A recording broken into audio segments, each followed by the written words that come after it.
Olá, eu sou Suzana do Convo. Como você vai? Preço de gasolina ultimamente tá uma loucura, né? Será que esse seria o momento pra gente entender se moto faz sentido? Quanto será que realmente dá pra economizar se você optar por uma moto? Para ficar mais fácil da gente conseguir tomar uma decisão de se moto é realmente interessante num momento como esse, eu vou primeiro calcular o custo total de se ter uma moto durante um período de 5 anos. Depois disso, eu vou falar sobre outros fatores que você precisa ter em mente quando você pensa em comprar uma moto, porque afinal, não é só dinheiro que você tem que considerar. E por último, eu vou comparar o custo de ir de moto com ir de carro, ir de bicicleta, ir de transporte público e de Uber, porque assim a gente tem um panorama completo de quanto tudo isso custa para ficar mais fácil de você poder tomar essa decisão. Aqui no Como Eu Vou eu falo de carro, moto, bicicleta e tudo que leva a gente de um lugar para o outro, para ficar mais fácil de você entender o que funciona para você.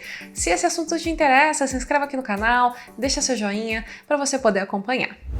A moto que eu vou usar para cálculo aqui vai ser a Honda Pop 110i. Ela não é uma moto sofisticada, ela é a moto de entrada da Honda, a mais simples que eles têm no catálogo deles. E aí, que como a moto barata leva você do ponto A até o ponto B igual a moto cara, ela é uma boa base de comparação. Mas é claro que se você quiser calcular isso com outra moto, você pode pegar essa mesma planilha e só trocar os números. Eu vou deixar o link da planilha aqui na descrição para quem quiser fazer os seus próprios cálculos de custo de moto. Mas é claro, se você quiser que eu faça o cálculo, aí você escreve aqui embaixo qual moto que você gostaria que eu fizesse, que aí quem sabe no futuro eu revisito esse cálculo com outros modelos. Então vamos ver todos os custos quando a gente compra uma moto Honda Pop 110i e quando a gente usa ela por 5 anos. Ok, vamos começar os cálculos aqui. Primeiro, a gente vai comprar essa moto zero, depois que a gente vai usar ela por 5 anos, ela vai ser dirigida 40 km por dia, ou seja, num trajeto que é 20 ida e 20 volta. E por último, eu vou considerar que ela vai ser usada por 300 dias no ano. Geralmente, um ano tem 250 dias úteis mais ou menos, e aí eu tô considerando uns dias de lambuja ali pra usar no fim de semana, algo assim, tá? No total, a gente tem 60 mil quilômetros rodados nessa moto depois desses 5 anos. Então essa é a base do que a gente tem aqui para cálculo. Agora vamos ver todos os outros valores, tá? Primeiro a gente tem aqui o valor de compra dessa moto. O valor de tabela dessa moto é R$ 6.980. Esse foi o valor que eu encontrei no site da Honda, é o valor que eles anunciam e é o valor que eu vou usar aqui para base de cálculo para comprar essa moto. Depois disso aqui tem o valor de venda. E aí sobre esse valor de venda aqui, eu não consegui encontrar nenhum estudo específico sobre desvalorização de moto. Eu uso um estudo de referência quando eu calculo para carro, mas de moto infelizmente não encontrei. E esses estudos dão muito trabalho de fazer. Então eu vou fazer uma aproximação aqui. Primeiro, eu peguei a FIP de uma moto dessa, ano 2016. Isso me dá uma boa base de cálculo de quanto custaria eu vender uma moto de 5 anos hoje. Só que acontece, eu não vou vender uma moto de 5 anos hoje. Eu vou vender uma moto de 5 anos daqui a 5 anos. Então, para saber esse valor de venda futuro em dinheiro de hoje, não basta eu só colocar o valor de venda hoje. Eu preciso colocar o valor de venda amanhã. E dinheiro de amanhã sempre vale menos do que dinheiro de hoje, porque afinal o dinheiro de amanhã, ele além de ser incerto, você nem sabe se ele existe, mas ele também vai ter inflação nele. O dinheiro de amanhã sempre tem menos valor do que o dinheiro de hoje, porque R$100 amanhã compra menos coisas do que R$100 hoje. Por isso a gente sempre tem que fazer esse tipo de ajuste quando a gente considera valor pago no futuro. E aí esse ajuste aqui eu fiz baseado no IPCA. O que eu fiz? Eu coloquei o valor na calculadora do Banco Central para poder saber como ficaria o IPCA de 5 anos para trás, e eu simulei que seria igual para os 5 anos para frente. Agora, esse ajuste eu vou adicionar só nesse valor que é maior. Os outros valores são bem menores, não vai ficar tão mais preciso assim. Então, por isso eu vou ajustar só mesmo o valor de venda, ok? Agora, o próximo item aqui que eu vou começar a falar sobre taxas, coisas que você tem que pagar mesmo que você nem ande com a moto. O primeiro item, registro e emplacamento. Como a gente está considerando uma moto zero, você vai precisar pagar essas coisas. O registro de moto é o mesmo preço de registro de carro, só que o emplacamento é um pouquinho mais barato, porque afinal a placa é menorzinha, o pessoal cobra menos. Depois disso a gente vai ter o valor de seguro. Seguro de moto é uma coisa bem complicada, porque seguro de moto costuma ser muito caro. É mais fácil você roubar uma moto do que você roubar um carro. E, no geral, a moto acaba se acidentando mais. Então, por isso, é comum um seguro de moto custar de 10% a 15% do valor total da moto por ano. Eu coloquei aqui um valor de seguro considerando 10% do valor da moto por ano. Agora, tem muita gente que deixa a moto sem nenhum seguro. Eu acho meio ruim, pelo menos o de terceiro eu gosto de pôr. Mas, por hora, para esse primeiro cálculo eu vou considerar com o seguro cobertura total, ok? Próximo item. IPVA. IPVA de moto Em São Paulo, 2% ao ano. Licenciamento é o mesmo preço do licenciamento de carro e tem que pagar uma vez por ano. Então, beleza? A gente passou pelas taxas. O próximo item aqui vai ser os acessórios da moto. Porque afinal não basta você comprar só uma moto, você tem que comprar algumas outras coisinhas também. Mas o que seriam esses acessórios? O primeiro deles é um dos mais importantes e também é o que é obrigatório pela legislação, que é o capacete. O capacete, quando você vai comprar ele, tem de todos os tipos de preços por aí. O mais barato que eu encontrei, que pelo menos atende todas as regulamentações necessárias, esse custava R$ 69,99. Eu achei esse preço muito bom.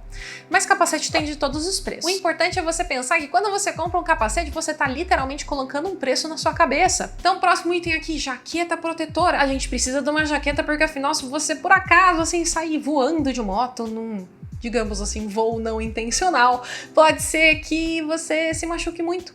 E aí a jaqueta vai ajudar a você conseguir se machucar menos. Ela tem umas coisinhas assim no cotovelo para conseguir te dar um pouco mais de resistência ali. É como se fosse uma armadura a jaqueta. E aí essas jaquetas costumam ser um tanto caras, mas é um investimento que eu acho que vale muito a pena, porque realmente assim, é um negócio importante. Sempre vale lembrar que quando você tá de moto, você é o para-choque. Próximo item é você ter proteção contra a chuva. No caso, você ter uma capa de chuva e você ter galochas de chuva. Esse é um pedaço que às vezes a gente acha, mas nem precisa. Mas olha, a primeira vez que você tomar uma chuva de moto, você vai entender o que eu tô falando. Chuva, quando você tá de moto, dói. Não só molha, molhar faz parte, a gente entende que molha, agora não é nada confortável, é legal realmente usar uma capa de chuva. E aí você compra uma capa de chuva que seja um pouquinho mais resistente, porque se você usar essas que são descartáveis, a primeira chuva que você tomar, elas já vão acabar rasgando. É bom você comprar um negócio que dura, porque assim, conforme vai passando os anos, o preço vai diluindo, né? Não fica tão pesado quando você pensa que você vai usar algo ali por pelo menos 5 anos. E por fim, uma trava de disco. Eu geralmente uso na minha moto a minha trava em U que eu tenho já da bicicleta. Dá para usar a mesma trava de bicicleta se você tiver uma dessas. Só que essas travas de disco, elas são menorzinhas, elas são mais práticas, elas custam mais barato do que a trava em U. Então, se você já não tem uma trava em U, pode ser que seja interessante você comprar só uma de disco mesmo. O bom dessa trava é que ela impede de simplesmente o cara chegar, pegar sua moto, empurrar para dentro do caminhão e levar embora. Esse aqui, por acaso, é um dos jeitos mais fáceis de alguém roubar uma moto. E esses são todos os acessórios que eu julgo como obrigatórios quando você tem uma moto. É claro que tem mais acessórios que você poderia colocar, mas esses pra mim são os mais importantes e por isso eu considerei eles aqui no cálculo. Você pode adicionar mais acessórios se você achar que é interessante. Próximo item aqui é manutenção. E esse é um item sempre complicado de calcular, porque cada pessoa gosta de falar uma coisa diferente. Cada mecânico que você for vai falar uma coisa um pouco diferente. Então eu vou considerar aqui como base de preço a base meio que oficial da Honda. E aí, depois disso, você pode modificar o cálculo como você achar interessante. Essa moto tem umas revisões, de certa forma, um tanto frequentes. A primeira revisão precisa ser feita com 1.000 quilômetros ou 6 meses, o que vier primeiro. A segunda tem que ser feita com 6.000 quilômetros ou 1 ano, também o que vier primeiro. E aí depois, a cada 6 meses ou 6.000 quilômetros, você leva de novo a moto para fazer revisão. Isso é o oficial que está escrito no manual dela, então, geralmente, é bom seguir. Porque assim, os fabricantes das motos não falam os números completamente do nada. Esses números que estão no manual é importante ser seguido porque cada moto realmente vai ter um desgaste diferente das peças. A minha moto, por exemplo, a revisão dela é só a cada ano ou a cada 4.000 quilômetros. Os componentes dela têm ali mais validade, mas eles aguentam menos quilometragem. Vale a pena você entender como a sua funciona. A primeira revisão dela, essa de 1.000 quilômetros, ela é bem barata e ela é basicamente só para trocar óleo e dar uma olhada em algumas coisas. A segunda revisão é um pouco mais cara, mas também não é nada demais. Essas primeiras 2 revisões, elas são baratas principalmente porque não se cobra mão de obra delas. A Honda faz com mão de obra grátis, eles só estão cobrando ali peça e óleo que precisa trocar. Já nas manutenções seguintes, costuma sempre se cobrar mão de obra, o que costuma variar ali entre 100 e 150 reais por revisão só de mão de obra. E aí, em cima disso, vai as peças que você vai ter que trocar. E aí, para poder fazer essa estimativa, eu peguei os dados de um blog onde o cara contava quanto ele pagou nas revisões e eu fiz um ajuste nesse preço para considerar esse preço em dia de hoje. Então, nisso, somando todas as revisões dessa moto, todas as manutenções, com troca de óleo, com peça, com tudo, tá? Eu considerei manutenção completa mesmo. Sairia ali em torno de R$ 2.772, somando os 5 anos. Então você gastaria esse valor durante todo esse período. Isso aqui fazendo a manutenção bonitinha, sempre na concessionária, provavelmente dá para economizar um dinheiro aqui. E aí, se você souber trocar o óleo da sua moto, aí você economiza mais ainda, porque aí nem a mão de obra, muitas vezes, você vai precisar pagar. E aí, o item seguinte, depois das revisões, eu coloquei um valor separado, que é de 20% do valor das revisões, considerando que pode ser que dê problema nessa moto e a gente precisa fazer consertos que estão fora das revisões. Depois disso, eu considerei bateria. Bateria é uma coisa que nunca entra em revisão e é uma coisa também um tanto imprevisível. Eu gosto de considerar uma bateria a cada 2 anos e meio, porque ali entre 2 e 5 anos ela costuma pifar pelo menos uma vez, às vezes 2. O item seguinte aqui são pneus. Eu ouvi dizer que esses pneus dessa moto duram ali em torno de 20 mil quilômetros. Então, 20 mil quilômetros rodados, a gente vai rodar 60 mil durante os 5 anos, então a gente vai precisar de 3 jogos de pneu. Considerei isso na conta. Então, beleza, a gente tem aqui a nossa base de cálculos de manutenção, que é a manutenção preventiva, a manutenção que pode ser que você tenha que fazer e alguns itens que você vai ter que trocar. E aí, terminada essa manutenção, a gente vai para os custos que são, de certa forma, variáveis, que vão variar ali de acordo com o uso da sua moto. Então, a gente tem aqui o primeiro deles, lavagem. Eu considerei um custo de lavagem aqui de R$ 35,00 a cada 2 meses, que R$ 35,00 é mais ou menos o preço que o pessoal cobra para lavar a moto assim, nos trinques, para deixar a moto parecendo nova, né? Em lugares, pelo menos aqui perto de onde eu moro. Agora, eu vou jogar sinceridade aqui, eu não costumo lavar a moto tanto assim não, pelo menos a minha moto, eu lavo ela só uma vez por ano, quando eu deixo na revisão, o pessoal lava. E aí, durante o ano, eu vou lavando ela seco em casa, então eu tenho aqueles produtos de você lavar carro a seco, e aí junto com uns paninhos de microfibra, eu pego e eu limpo a moto durante o ano, porque pelo menos pro meu uso ela não fica tão imunda, sabe? Dá pra eu ficar lavando a seco em casa. E aí isso acaba economizando o dinheiro das lavagens. Mas eu considerei aqui só por desencargo, pelo menos pra gente ter uma primeira base de cálculo, tá? Próximo item que a gente tem aqui na lista, gasolina. Gasolina tá ficando cada vez mais caro, e é claro que o pessoal faz o etanol acompanhar o preço. Então não adianta nem a gente considerar que o Flex vai economizar combustível nesse caso aqui. Eu vou considerar aqui que o litro da gasolina tá R$ 6,50. Já tem cidades operando com esse preço. E é possível que quando esse vídeo for ao ar, o preço vai estar mais alto ainda. Porque tá muito instável esse preço do combustível ultimamente. Então esse é o preço que eu vou colocar aqui na base de cálculo. Agora, a boa notícia é que essa Honda Pop 110i faz 50 km por litro. Se a gente considerar esses 60 mil quilômetros e considerar que a gasolina vai ficar cara, vai gastar ali R$ 7.800 de gasolina durante esses 5 anos. Então, realmente, essa moto, ela poupa dinheiro em gasolina. O próximo item de variável que eu coloquei aqui é estacionamento, porque ocasionalmente você acaba parando a moto em algum lugar que cobre estacionamento, mas isso é um pouco raro. Muitas vezes não chega nem a esses R$ 30 por mês. Geralmente prédio e casa com vaga de moto sem fim em qualquer cantinho, não costuma custar mais caro você ter uma vaga de moto. É muito diferente da situação de carro, que eu vou deixar um vídeo aqui no izinho para quem quiser dar uma olhada. Ok, consideramos aqui todos os nossos custos, então vou entender aqui quanto que custa você usar essa moto durante esse tempo, com a gasolina 6,50 o litro. Então a gente vai ter aqui no final das nossas contas R$ 23.589 de custo dessa moto, se você vender essa moto no final. Isso custo total durante os 5 anos. Se você não vender ela, o custo vai ser de R$ 27 mil, e aí você vai ter a moto por mais tempo. E aí, se você fatiar esse custo total durante todo esse tempo, você vai ter ali um custo por ano dessa moto de R$ 4.700, e você vai ter um custo por mês dessa moto de R$ 393. Agora, isso é considerando todos esses custos que são, de certa forma, um tanto altos do jeito que eu calculei. Agora, vamos supor aqui que eu calculasse isso um pouquinho diferente. Vamos supor que eu gastasse só R$ 5,00 de lavagem a cada 2 meses, porque afinal eu tô lavando em casa com produtos de lavar seco. Vamos considerar também que a gasolina baixe. Vamos considerar que a gasolina fique na média ali por R$ 5,00 durante todos esses anos. Vamos considerar também que eu vou pegar o seguro só de terceiros. Então, eu vou considerar 2% do valor da moto em seguro ao invés de 10%. Então, se a gente fizer esses pequenos ajustes aqui, aí o custo total dessa moto durante todos esses anos cai para R$ 18.400. Isso vendendo a moto. Se você não vender, cai para R$ 22 mil. Ou seja, esses são custos que têm um impacto muito grande no valor total da moto. E aí, nisso, o custo por ano dela baixa para R$ 3.687 e o custo por mês baixa por R$ 307. Então já fica bem mais em conta se a gente fizer esses ajustes. Por isso que é legal baixar a planilha, viu, gente? Porque aí vocês conseguem entender de tipo, essa coisa é mais importante pra mim, eu vou colocar mais valor, essa outra coisa aqui não me importa tanto, então eu vou descontar um pouquinho daqui, e aí você consegue realmente entender como é que vai funcionar pra você, tá? Esse aqui é só um exemplo de ajuste que você pode fazer quando você baixar essa planilha. Agora que a gente já conversou sobre o preço total de você ter uma moto como essa, vamos agora entender quais outras coisas você precisa levar em consideração quando você está querendo comprar uma moto. O primeiro ponto é que moto é perigoso. Moto é muito mais perigoso do que você andar de carro, porque afinal a chance de você ter um acidente é maior. E caso você tenha um acidente, o estrago potencial em você também é muito maior do que seria num carro. Lembrando de novo, moto, você é o para-choque da moto. E, inclusive, por ser tão perigoso, isso foi algo que me influenciou quando eu tava procurando uma moto para comprar. A minha moto, ela não passa de 90 km por hora. Geralmente, eu não costumo passar de 50 quando eu tô dirigindo ela.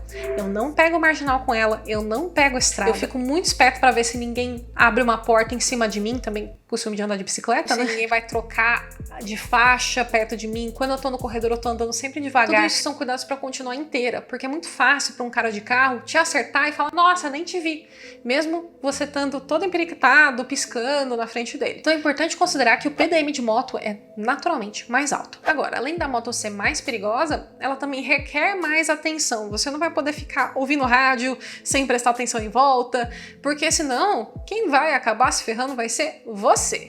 Não vai ser uma coisa tipo, nossa, bati em algum lugar sem querer, estou bem. Não, isso é coisa de carro. É importante, quando você tá de moto, prestar muita atenção no trânsito. E por fim, tem a questão do conforto da moto, né? Que se você pegar uma chuva com moto, vai ser muito menos confortável do que você pegar uma chuva com carro. Você vai estar sujeito a intempéries, digamos assim. Agora, não é tudo ruim quando você pensa em moto, né? Eu acho moto um negócio super divertido, é muito gostoso você andar de moto, porque você tá em contato com as coisas em volta, você vê melhor a cidade, você tem aquele ventinho no rosto batendo assim, tem a emoção de você dar uma acelerada na moto. Então a moto, se você gosta de velocidade, se você gosta de uma arrancada gostosa, a moto é um negócio divertidíssimo. Além da moto ser divertida, hoje em dia já tem opções que são bem mais fáceis de guiar do que tinha antigamente. Tem scooter elétrica, tem scooter com câmbio automático, a minha, por exemplo, é um câmbio CVT, sabe? É muito mais fácil usar ela no dia a dia do que seria se eu tivesse que ficar preocupando, trocando de marcha, sabe? Você consegue prestar mais atenção no trânsito porque tem menos coisa para você prestar atenção na moto. Hoje em dia tem opções muito legais para você usar no dia a dia que não exigem tanta habilidade assim. Depois, a moto, ela gera muito menos trânsito, então ela acaba sendo melhor para a cidade porque afinal ela ocupa menos espaço. Ela também queima menos combustível porque ela rende melhor, então ela acaba sendo melhor para o meio ambiente do que carro, apesar das elétricas serem melhor ainda, mas mesmo a combustão já é melhor que um carro. Moto também pode ser mais seguro do que bicicleta,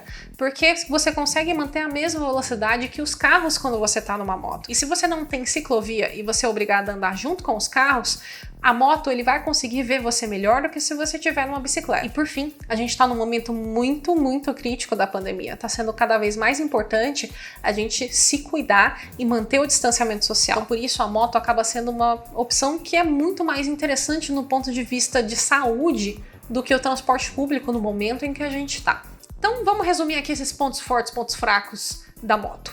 Primeiro, pontos fortes. Ela é divertida, ela é muito barata, ela tem opções mais fáceis de você usar hoje em dia, ela é melhor para o meio ambiente do que o carro, ela gera menos trânsito e dependendo do trânsito da sua cidade, dependendo também do estado da pandemia que a gente está, ela pode ser mais segura do que outras opções. Nos pontos fracos da moto, ela é realmente perigosa, ela é menos confortável do que um carro e ela mais difícil de guiar do que um carro. Agora que a gente já sabe vários pontos importantes para se manter em mente quando a gente vai ter uma moto, vamos entender quanto é que custa a moto em comparação com vários outros meios de transporte. Primeiro item que eu vou comparar aqui com moto vai ser transporte público. Eu vou pegar aqui os preços de São Paulo. O ônibus ou metrô tá R$ 4,40 a tarifa comum e a integração tá R$ 7,65. No caso, se você precisa pegar um ônibus e um metrô ou algo assim. Se a gente considerar esse custo durante 5 anos, no caso do ônibus vai dar R$ 13.200 e no caso de integração vai dar R$ 22.950. Agora, já deu para ver que o preço entre moto e integração tá muito parecido, né? E se vocês lembram do preço que eu falei um pouco antes sobre a moto sem seguro e sem a lavagem, daqueles ajustezinhos que eu fiz, pode ver também que aí o preço da moto fica perto do preço de você simplesmente ir de transporte público. Então, tá muito interessante o preço de moto, hein? Próximo cálculo aqui vai ser com bicicleta. Eu vou começar com a elétrica, a bicicleta considerada aqui é a OG Light Tour E500. Eu já fiz o cálculo dela num outro vídeo de bike versus transporte público, eu vou deixar o link no izinho e na descrição. E aí, essa daqui usando nesses mesmos 5 anos, com esses mesmos 40 quilômetros, a mesma coisa, tá? De tempo de uso, no caso. Aqui vamos ter, ao usar por 5 anos e vender a bicicleta no final, R$10.750 de custo. Se não vender, fica por R$13.590. Dividindo esse valor, temos um custo anual de R$2.150 e mensal de R$179. Bike normal, então, nem dá graça de comparar. Temos nesses 5 anos R$3.488 de custo se vender, R$4.928 se não vender. Dividindo dá R$697 de custo anual e R$58 mensais. Não fica melhor que isso, né? Próximo item, custo de Uber. E se a gente fizer todos esses trajetos de Uber, quanto que vai custar? Segundo a calculadora do Uber e também a planilha que eu tinha colocado no vídeo de Uber versus carro, aqui a gente vai ter um custo anual de R$21.000, com custo mensal de R$1.800. Barato não é não. Deu pra ver que já tá muito mais caro do que você ir de moto, mas né? Quando você vai de Uber, você vai de chofer, né? Não tem como ser o mesmo preço. Vamos ver quanto é que vai custar ir de carro aqui. Para carro eu vou usar aqui a mesma planilha que eu fiz no meu vídeo de Uber versus carro. A única coisa que eu vou mudar nessa planilha aqui é o preço do etanol. Eu vou considerar que o etanol tá saindo por R$3,70, porque ele realmente subiu muito ultimamente. E aí essa planilha aqui do Ford Ka, se vocês quiserem dar uma olhada em mais detalhe, pode olhar lá no vídeo de Uber versus carro, porque eu falo de item a item, tá? Mas nesse caso aqui, o custo total de ter esse carro por 5 anos foi de R$104.000, vendendo o carro. Sem vender, R$137.000, quase 138. Esse aqui, o custo por mês dele ficou R$1.733. Principalmente puxado pelo preço do combustível. Então, mesmo um carro como o Ford Ka, que é econômico, sabe? Ele faz ali 8,3 km por litro no etanol, então ele é um carro bem econômico, ainda assim ele fica com um custo muito elevado por causa desse preço do combustível. Então, o que eu vou fazer agora? Eu vou pegar esse período de 5 anos, o custo total disso, dividir qual seria o custo por mês, e eu vou colocar aqui na tela quanto custaria cada um desses métodos. Dá pra perceber por essa lista que a moto é realmente bem barata quando comparada com outras opções, e dá pra economizar um bom dinheiro se você usar a moto no dia a dia. Mas é claro que não é só preço que entra nessa decisão, então é importante realmente ponderar com carinho. Agora, será que compensa se você tiver um carro e você comprar uma moto para economizar dinheiro? E aí, se você quiser saber desse cálculo, se inscreve aqui no canal, que logo mais eu faço. Então esse é o final desse cálculo aqui. Muito obrigada por me acompanhar durante todo esse vídeo, que foi bem longo. Se você acha que esse cálculo pode ajudar alguém que você conhece, compartilhe esse vídeo. Assim, mais pessoas vão poder também aproveitar e fazer esses cálculos por si mesmas. E além disso, se você gostou desse vídeo, se você gosta desse assunto, se inscreve aqui no canal que eu vou ficar muito feliz de ver você por aqui de novo. Um abraço e tchau, tchau!